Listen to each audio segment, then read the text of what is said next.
जय श्रीमन नारायण। इस साल कमिका एकादशी का व्रत 31 जुलाई को रखा जा रहा है।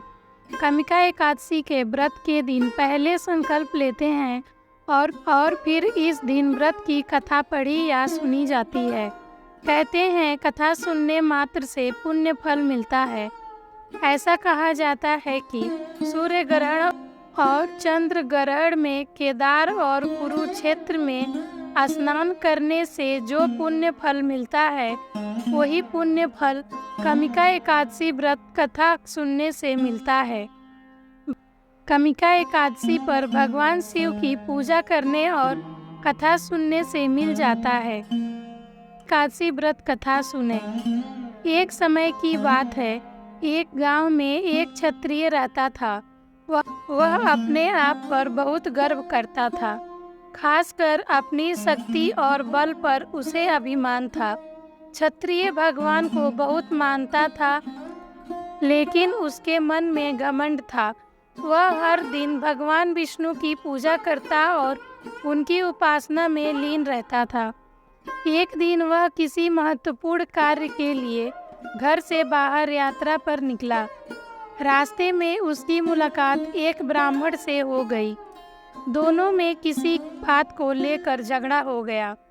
झगड़ा इतना बढ़ गया कि बात हाथापाई तक पहुंच गई। क्षत्रिय बहुत बलवान था, इसलिए ब्राह्मण अपनी दुर्बलता के कारण क्षत्रिय के वार को सहन न कर पाया और वह वहीं गिर गया और उसकी मृत्यु हो गई।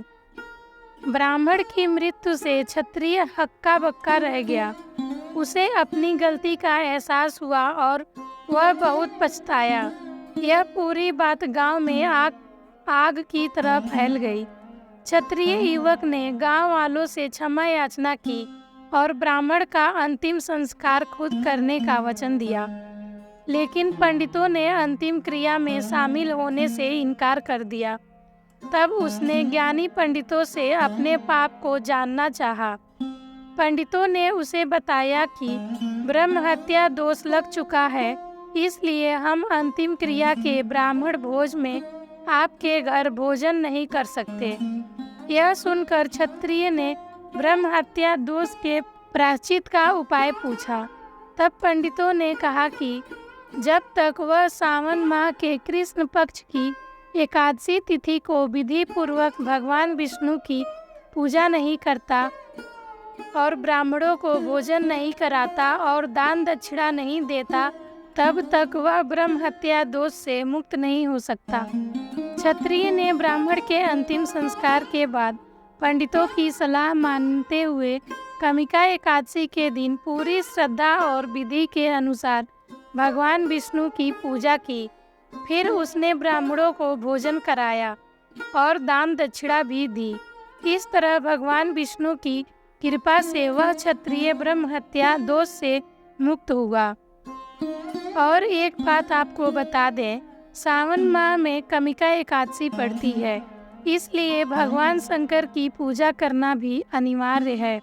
एकादशी के दिन हमें शिव मंदिर में अवश्य जाना चाहिए और भोलेनाथ को प्रसन्न करने के लिए उनके ऊपर एक लोटा जल चढ़ाएं और भगवान से क्षमा याचना मांगे अपनी भूल के लिए।